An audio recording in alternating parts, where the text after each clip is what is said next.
Excuse me. Excuse me. Excuse me.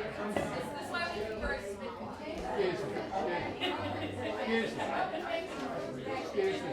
Can I just like leave that? I'm sorry. I'm not bothering. I'm not gonna. I hope it doesn't fall. If it does, just forgive me, okay? This away. Thank you for your patience. It's well going to be worth it. Again, as I said, this is the launch of the Up Close and Personal Writer Series, and I'm really glad you're here. I want to thank James and Sally for this beautiful space. It just oozes with creativity. And we worked together for many, many years on many projects, so again, I appreciate that. Want to thank the founding patrons that couldn't do this without you. And just FYI, we're going to do something like this again in the spring. It'll be in a little bit larger venue, and we'll have an Irish theme to it appropriately. And so I'm going to say more about the program, and I just want to say that you have information on our 3 artists here tonight on the online program. And again, I just want to get out of the way because we've been waiting for this, right? So please welcome Etah Mahmood.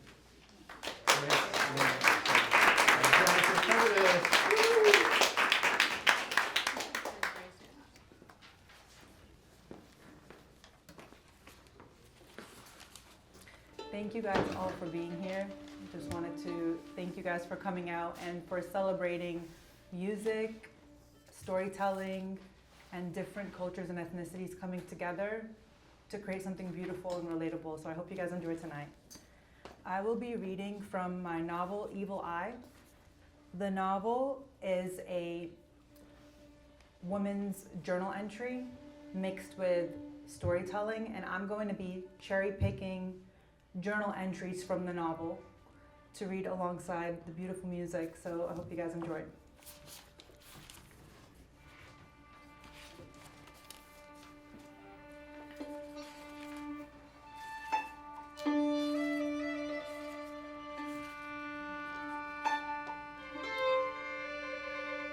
I don't know why I'm writing this. William said it would help me articulate myself to you, reconcile past and present. I need to go back there, need to find a way to reach you, but I don't know how. I've never been good with words. There are some things language cannot communicate. Instead, I paint pictures in my mind. I build a white house with a colorful garden and a tranquil lake covered in emerald green lily pads. Then I put myself inside of it. The rooms are bright and airy with big windows through which I watch the world. Outside, birds chirp and flowers bloom, and everything feels calm beneath the wide open sky. I close my eyes and paint more images, one stroke at a time, of sunflowers and sunsets, and rooms full of books, so I don't have to be alone. I'm trying to listen to William's advice, to close my eyes and quiet the voices in my head. But when I begin to write down memories, when I attempt to lay them out in clear sentences, the words won't connect. When I look back for you, my mind goes blank. I can't describe it. This feeling I cannot name, this wound I cannot see. I feel it though, like every bone in my body is on fire. William says that writing can transform the unspeakable into a story. Only I don't want to tell a story. I want to break free.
as long as you could remember, your mother, my teta, taught you to tread carefully through life.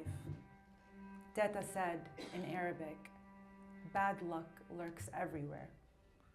Growing up, you avoided walking under ladders or breaking mirrors. If you spilled something, you threw a pinch of salt over your left shoulder to protect yourself. You knew that scratching an itchy palm meant you were going to lose money, and if you looked a black cat in the eye, a jinn would possess you. Teta's favorite superstition was tafsir, reading the leftover grounds of Turkish coffee at the bottom of a cup. Over the years, you watched her read grounds for family and neighbors and friends, all eager to learn their fortune. Teta would sit across from the table from them on the rooftop balcony, her hands curled around a teacup intricately painted with flowers. It was small, only an inch or two in height and even less in diameter. She'd peer down into it, draw a breath through her nose, and nod. When she'd finally look up, there was a distinct air of knowing to her, a gleam in her eye. You spent most of your time on the rooftop with Teta, planting and cleaning vegetables, baking bread, hanging laundry, singing and strumming your oud. Your shelter was small and cramped, and up on the spaciousness of the rooftop, in the wide open air, you felt alive, free. One morning, as you prepared the brew, Teta told you, I was your age when my own mother taught me how to read the remnants on the bottom of a cup. The aroma of freshly ground beans was in the air. You sat close together on the rooftop of your cement shelter in an overcrowded refugee camp in the occupied West Bank. As Teta began the practice that had been in the family for generations. Turkish coffee is first and foremost a tradition, a ritual, she began, an art. Cross-legged on the concrete floor, you watched Teta scoop 2 spoonfuls of finely ground coffee powder into a wide-bottomed copper ibrit, then fill it halfway with water. She held it over an open flame to get the best taste, whisking and stirring until the mixture reached a boiling point. As soon as the brew foamed over, she poured a stream of kahwa into 2 porcelain cups with saucers, then placed them down on a matching serving tray. You thought the coffee set looked like a work of art, the intricate patterns hammered into the shiny copper by local artisans, the hand-painted tulips and blue and white hamzas meant to ward off evil. Your eyes fixed on Teta, you sipped the steaming, fragrant liquid. It tasted the way you imagined kahwa would taste, strong and sweet with a dark and bitter aftertaste. You need to drink slowly, Mariam, Teta said, pursing her lips around the porcelain rim. After the last sip, you make a wish.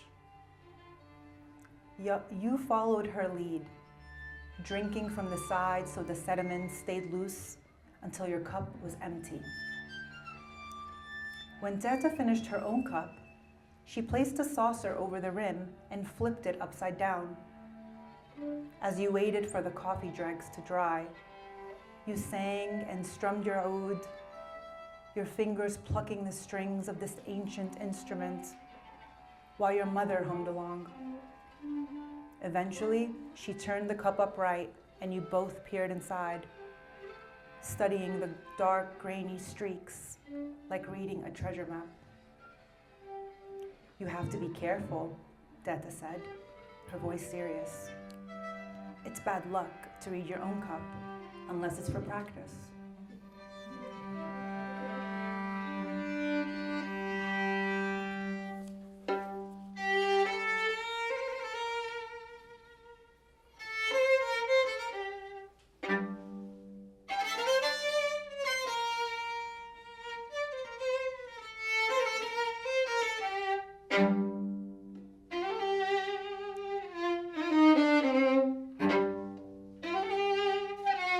It's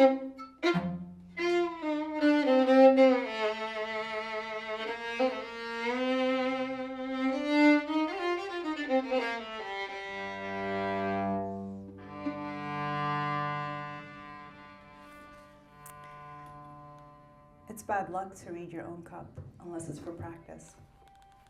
Over the years, you and Teta spent many afternoons on the rooftop together like this, huddled over an empty cup, interpreting the swirls and streaks and symbols. With time, you learned to read the remnants yourself. Long trails meant the wish would come true, while short trails meant failure. Symbols near the rim predicted the future, while symbols on the bottom dealt with the past. A ring meant marriage, flowers meant happiness. Chunks of grounds on the saucer meant troubles were leaving you. It wasn't until the night of your wedding that Teta agreed to read your cup for the first time.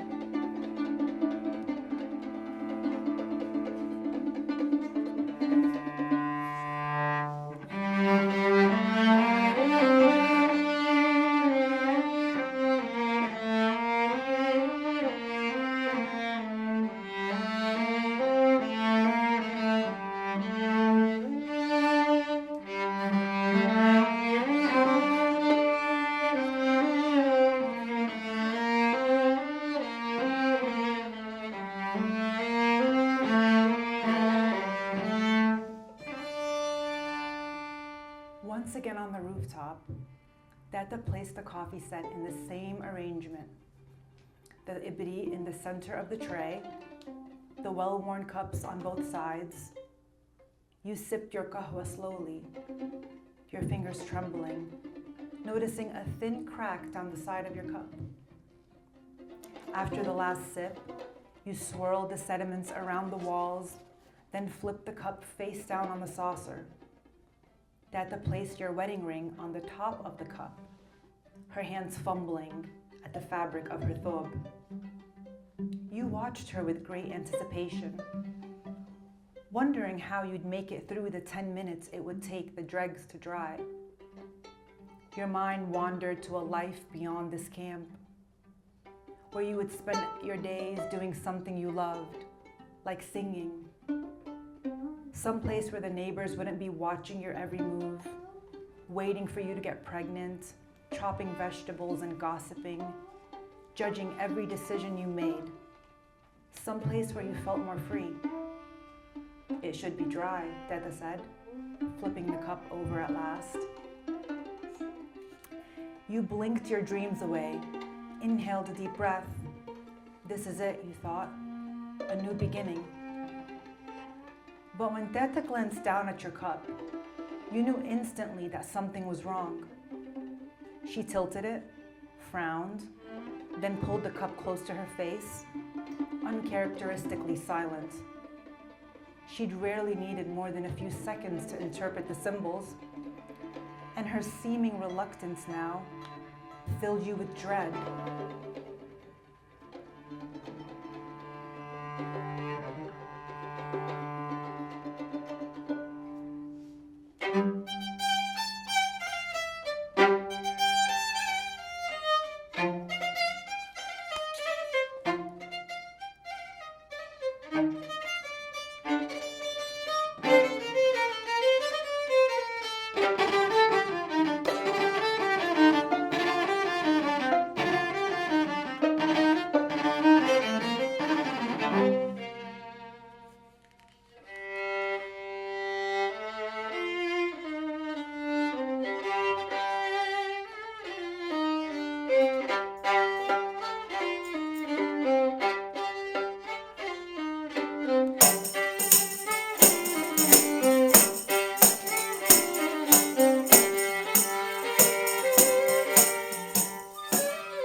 What do you see? You asked.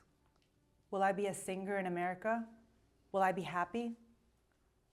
Teta's hands were shaking, and for several seconds she stared down at her lap, her face raked and twisted before rearranging her expression and looking back at you. I see many nests, she finally said. Pregnancy?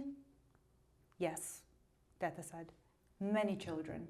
You'll make a wonderful mother. Mother. You draw the word out, somehow, like a sad melody. Even though you didn't want children, even though you longed to be free, it must have been inconceivable for you to imagine life as a woman that didn't include motherhood. Great, you eventually said, frowning. Like most women we know. What else? Teta swallowed, her eyes fixed on the cup. She shifted in her seat, tilting the cup to the side, her fingers unsteady. There are mountains, she finally said. 5, maybe 6. What does that mean? Teta blinked, her expression hard. She knew you knew what this meant, but she obliged you. Mountains symbolize hardships, obstacles. She shook her head. But it could just mean that you'll struggle adjusting to America. But what if it's a warning that something bad will happen to me? No, Teta said, avoiding your eyes. Everyone suffers hardships in this life, Mariam, especially women. You looked at her, unconvinced. Do you see anything else?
Teta opened her mouth, then closed it. She shook her head, but tears welled in her eyes. You don't have to go, Ya Binti. You can stay here with me, at home in your mother country. I wish I could, Yamma, you told her, but Palestine is no longer ours, and there's nothing left for me here. Sitting there, wringing your hands in your lap, your body sinking towards the ground now.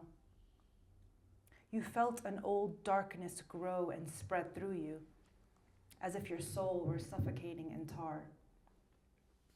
How could you tell Teta? You could not. That the fear of leaving her and starting anew could not compare to the gripping, sickening terror of staying behind. You looked up at her, struggling to keep your voice steady. Please don't worry about me in America. I'll visit as often as I can, and the next time you see me, I'll be famous. Teta tried to smile, but she made a noise that sounded like a strangled laugh, And then her tears streamed down her face and she started crying and couldn't stop. She set the cup down and buried her face in her hands. For a while you watched her, your hands clutched at your throat. And though you said nothing, your fingers pressed so hard into your neck that on your flight to America, your new husband would notice a blue bruise imprinted on your skin.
Eventually, Teta caught her breath and wiped her face. She studied you for a moment, then she reached for the back of her neck to undo the clasp on her necklace. It was made of 21 karat gold, and from it hung a blue-eyed Hamza charm that Teta's own mother had given her on her wedding night.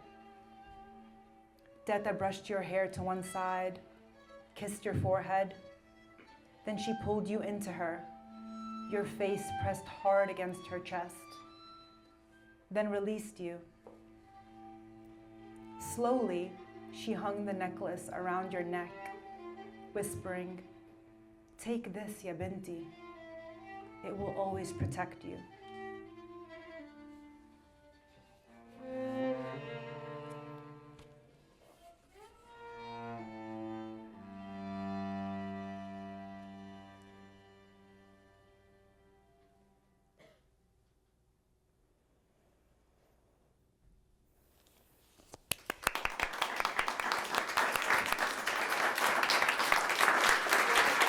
Are we starting with La Beirut and then You're in charge.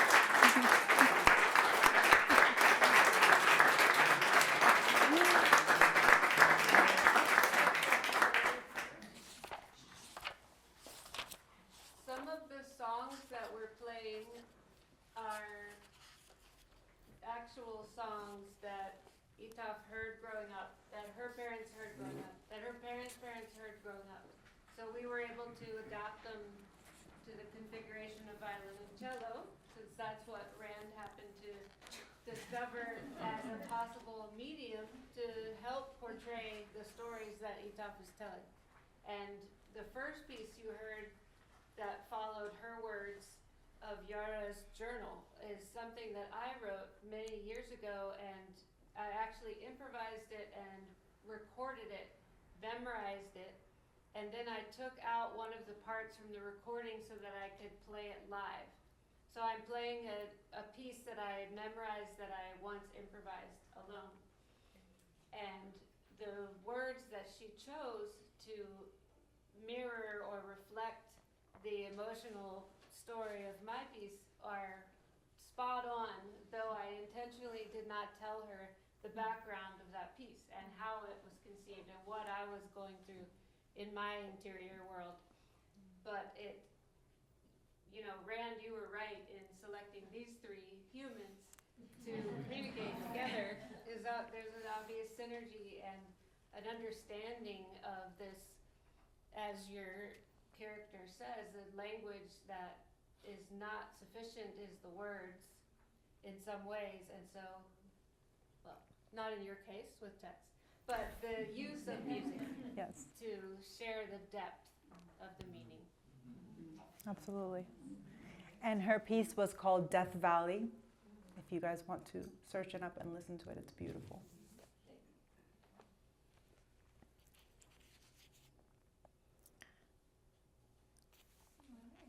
you going to tell them about the second piece we played after that? But I will. The second piece, the piece that we just played, is called Alf Layla wa Layla by Kulthum. Kulthum is a very classic English Egyptian singer, and she uses so many instruments in her orchestra.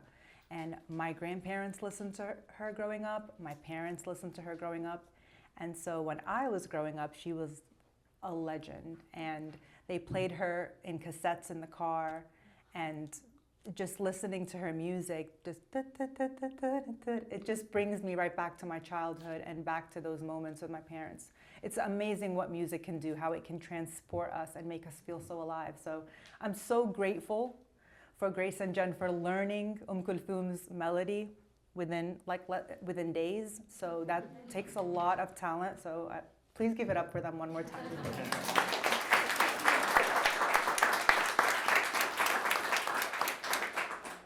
These next two songs are by Fairuz, Lebanese singer, so talented. We'll be playing them mixed with, again, I'm reading from Evil Eye. These are Yara's journal entries. Yara's the main character, but if you can tell, she's speaking in second person. She's saying you, you, you. She's talking about her mother. She's in her journal talking to her mother. She's writing a letter to her mother. And so this you is the mother. And teta means grandmother. So.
cling to this rare memory of you, Mama, like a sweet cup of mint chai on a rainy day.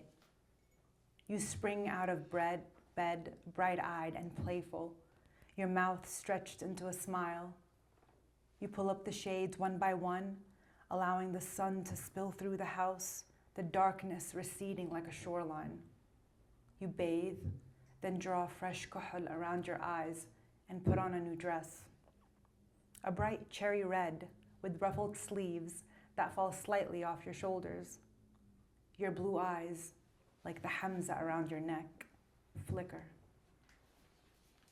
Can you help me with this, Yara? You ask, showing me the back of your dress. I zip it up and watch you twirl. What do you think, you say, turning your face to me eagerly? You are a beautiful woman with the cheekbones of a movie star, especially beautiful on days like this, when the corners of your mouth turn upward and your eyes squint into half moons. You look like Princess Badura, I say, referencing a story Tata read to us recently from Alfi Layla wa Layla, 1001 Nights, about a woman who falls in love with a prince in her sleep. Afterwards, you let me comb your hair, which I love, my small fingers running through the long, dark waves along your back. All done, I say, and you turn to look at me. Your eyes are soft and welcoming, your smile present. My heart leaps at the sight of you. I know it's going to be a good day, and it is. You float around the house as you complete your chores, singing and dancing, making our cramped rooms feel enormous, endless, full of light.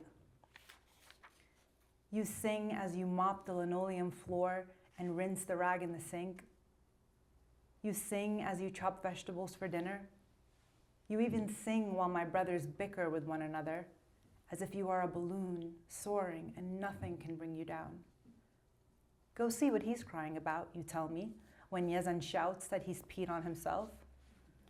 In the bathroom, I wash and rinse Yazan clean, then slip a clean shirt and fresh trousers on him. Quickly, I return to you, eager to hear your voice again. You're singing a Fairuz song now, one whose every word I've memorized.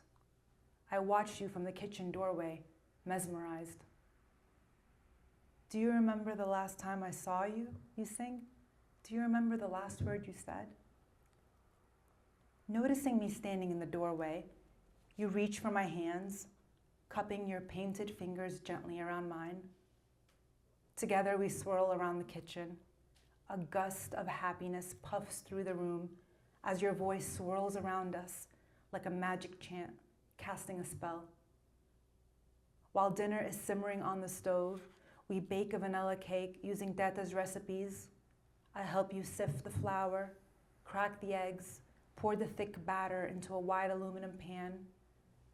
Then I lick the bowl clean as you wash the rest of the dishes and sing, the melody as sweet as the newly baked scent filling the room. Your voice envelops me like I'm being pulled into your arms for a hug. Life seems so much brighter when you're like this. Later, at the kitchen table, you sip chai while we eat slices of cake with our hands, the corners crispy at the edges, the sugar glistening on our fingertips. Though you never have much to say, sitting in your presence like this is a rare treat, sweeter than the cake against my tongue. This tastes as good as that, as I say, licking my fingers. You smile and look towards the darkened window. Vanilla's her favorite, you say, and your voice is fading now. Mine too. And mine too, I add. You laugh, fingering the shiny pendant around your neck, that blue eye blinking on and off.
incredible. So we thought we'd take a break here, Yeah. and then we group afterwards. Yep. No, let's start. So 20 minutes or so intermission, food, drink downstairs, and then we'll do it all again. So let's have another hand. Bravo, bravo. I'd also say the only other restroom is right behind there. Sorry.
The night after we go to see the fortune teller, you cook dinner without any music playing. I watch you standing silently by the sink in your faded nightgown while a pot of okra stew simmers on the stovetop. I'm not sure why you are making bamia again. Last week, Bubba took one bite of it and flung his plate across the table. I was shocked, not at the bright red sauce splattered across the linoleum, but at your reaction. You stood there with your arms crossed, seeming amused. When Bubba started shouting, his eyes flashing as he called you all sorts of names, I thought you would retreat to the kitchen sink to grab a wet rag. But instead you spat at him, and a shiny, thick glob of saliva landed smack in the middle of his cheek. I stared at you with my heart beating in my throat. Bubba rose and took a step forward, curling his fists before catching my eyes from across the room. Quickly, he grabbed his keys and stormed out of the house. He didn't come back till morning. In the kitchen now, you cover the steaming pot of bamia with a glass lid, then turn your tired gaze to the window. Why did that woman say you were cursed? I ask. You flinch at the sound of my voice. Were you eavesdropping on me? I'm sorry, I say too quickly. I didn't mean to, but I heard her say something about a curse. I pause, lowering my voice. Is it true? You look away toward the window. Yes, you finally say. But I should have known. I've been cursed most of my life, ever since I left Palestine. What do you mean? You turn to look at me, and I see the kuhl smeared all around your eyelids. I left my family and my home behind, you say. I left thinking I would have a better life in this country, but I've been cursed since the moment I came here. I wish I could return home. Wish I could spend time with my mother again, your teta. Wish I can have time and see her before it's too late. She won't live forever, you know, but I'm stuck here with all 6 of you kids living like this. I feel myself go numb. It's not that I don't know you aren't happy here. I hear it in the sound of your voice. I see it in the way you look at Baba. But your confession feels like a chain around my heart, adding a new layer of pain inside of me. How this is even possible, I'm not sure. I move closer, trying to get a better view of your face, but your head droops over your chest, your eyes pinched shut. I don't want to live like this anymore, you say. I bite my lip as a sick feeling passes over me. What, you're upset? You say when I don't respond. Your voice is suddenly sharp, cold. No, I say, my hands floating to my chest. You think it's my fault, don't you? My mother says. No, I just don't understand, that's all. Your eyes are wide. What's not to understand? You see the way I live here. You should be up on my side. I take another step forward, reaching for your hand. Your fingers are clammy and you're shaking. I am on your side, Mama. I am. No, you're not, you say, snatching your hand back. I can tell by the way you're looking at me. You think I'm a bad mother. I don't think that. I'm not a fool. I know you do. Ashamed, I look down, wondering if you can actually see this. I know how much you've been through, and I'm ashamed of myself for not being more understanding, for adding to your pain. A bubble of guilt swells up in me now, and I swallow hard. In a small voice, I hear myself say, so why don't you leave then? I can't, you say. I force myself to face you. Why not? Because of a curse? Yes, a curse. I stare at you in silence, waiting for you to say something, waiting for you to explain. I don't expect you to understand now, you finally say, your voice fading. But someday, ya binti, you will.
She brought a man around while you were gone, the landlord tells Baba. As soon as he returns from Palestine, he was on a trip. His suitcase is not yet unpacked. I watched him at the end of the hall, the color draining from my face. Baba tilts his head to look at me, his expression filling with something I don't fully recognize. Yara, he says when the landlord steps back inside his apartment and closes the door. Come here. I cross the hall, head down, then follow him down 2 flights of stairs until we're outside. The sun burns my face, and I hold my hand to block the yellow light, squinting. Above me, the clouds are like streaks of white paint across a milky blue canvas. I was so young then. Ever since that day, I'd been having nightmares where I was falling through a sky of nothingness. But the fall never seemed to end, not even when I woke up, my body still dropping. Baba squats down so that he's looking me in the eyes. Did your mother bring another man around while I was gone? I look up at the sky. No. Look at me. He brings my chin down with a finger. Isn't it enough that your mother is a sharmuta? I don't need a liar for a daughter too. Tell me the truth. My eyes sting with tears and the fist inside me tightens. I don't know if it's your dazzling smile or the look on your face when the man is around that makes me do it. I'm not sure if it's retaliation for all the times you wouldn't look at me, repulsed by the sight of my face, the way it reminded you of my father's. But in this moment, standing beneath the hot afternoon sun, sweat gliding down my face, I tell Bubba everything I've seen.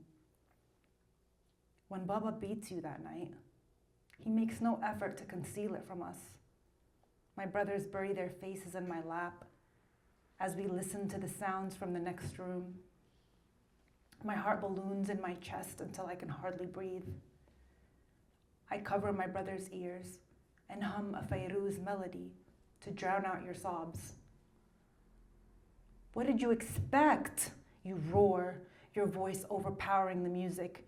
You threaten to kill me if I divorce you. You take away my kids. What choice do I have?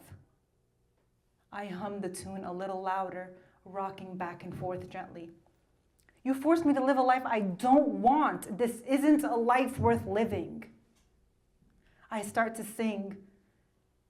See how the ocean is so big? The bigness of the ocean is my love for you. Do you think that would make me love you? You shout. See how the sky is so far? The depth of the sky is my love for you. Tell me, you say. Do you think that makes you a man? I'm on my feet then, watching you and Bubba through the crack in the door. Stay in bed, I whisper to my brothers, trying to keep my voice calm. Everything is okay. Don't worry. But my heart is a fist in my throat. I press my face against the door, trying to make out the figures in the next room. You're lying on the kitchen floor, curled into a ball. The room is bright, and a sliver of moon is coming through the window. Suddenly, Baba appears, his shadow creeping behind him. He grabs the kitchen chair, pulls it back over his shoulder, his shadow doing the same, like a gargoyle spreading its wings. You curl back like a tide diminishing, but Baba leans forward and slams the chair into your body again and again until it splinters into shards. It's okay, everything's okay, I tell my brothers when they hear the thud of wood against bone. Don't worry, it's only the TV. It's a scary episode, but it'll be over soon. Come here.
Mama, where did you get your necklace? I ask you one afternoon. This is a memory I keep returning to lately, holding it like a warm cup in my hands on a rainy day. We're in our Brooklyn apartment, rolling grape leaves at the kitchen table. Outside, trains rumble in the distance, and the sun tucks itself behind the London plane trees, a yellow sliver of light coming through the open window. Across from me, you're smiling, your fingers shining with olive oil. You're slumped forward in your seat, as though trying to disappear, as though apologizing for something. But my question has actually made you smile. It's been years since what I'd done, telling Baba everything, poisoning, telling Baba everything, when you spent your days suddenly moody, your sadness like a gas in the room, poisoning our breath. But sitting there together that afternoon, cupping rice between our fingers and arranging it neatly on leaves, a faint breeze coming through the open window, I know, even now, that this is a moment I would want to hold on to. Maybe keep forever, like the shimmering gold chain that hangs from your neck. I want to reach out and touch it, but I'm afraid the magic will break and the darkness that seems to stand beside you lately will return. Instead, I ask you about the necklace. Where did you get it? I never told you, you say? No. A faint strip of sun is splayed across your chest, and the charm shines. Your teta gave it to me before I moved to America, you say. You know your teta was a very superstitious woman. Have I ever told you about the time she sewed a Hamza bead around the handle of my oud, hoping to protect me from the envy of our neighbors? No, I say. Well, she was convinced that my voice was beautiful enough to. Listening to my mother speak, I pictured Teta sitting around the table with us, rolling the leaves into finger-like shapes before slipping them into the pot. I imagine her laughing as you share the story, Teta saying, I was only looking out for you, and you answering, I know you meant well, mother. I wipe sweat from my upper lip, watching as you place a mound of rice on another grape leaf. Can I wear your necklace one day? I ask. You sit back, wipe your fingers on a wet rag. Your glance, as you look down at your chest and then back at me, hardens. Why do you want it? What if I need it one day to protect myself? Something passes over your face, discomfort maybe, or fear.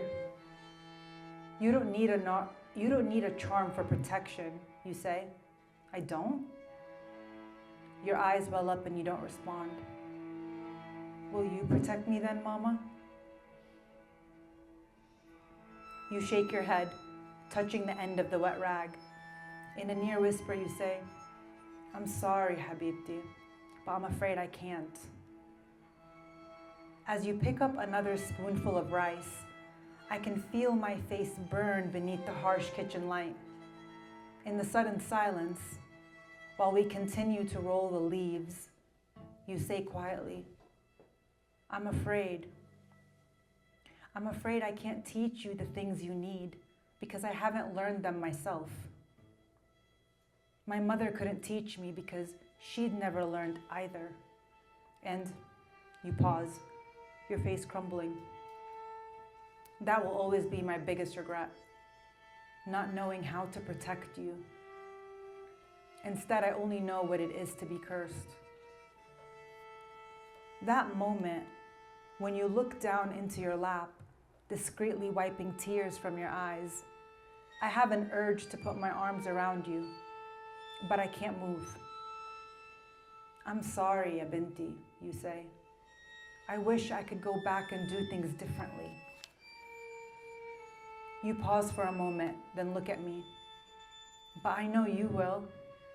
I can see it in your eyes, those deep, dark eyes of yours. There is so much goodness ahead. I feel it. Really, Mama?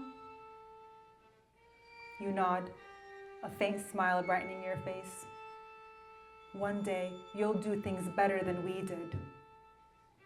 You'll break our curses. You will.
was incredible.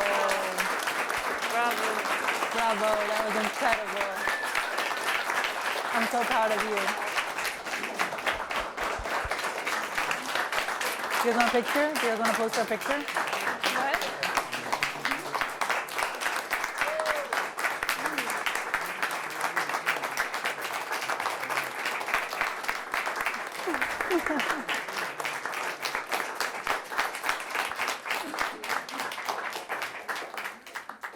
Thank you, Rand, for the invitation. Thank you for Thank you, a Rand. beautiful evening, and thank you for coming, and safe travels, and I'll be back in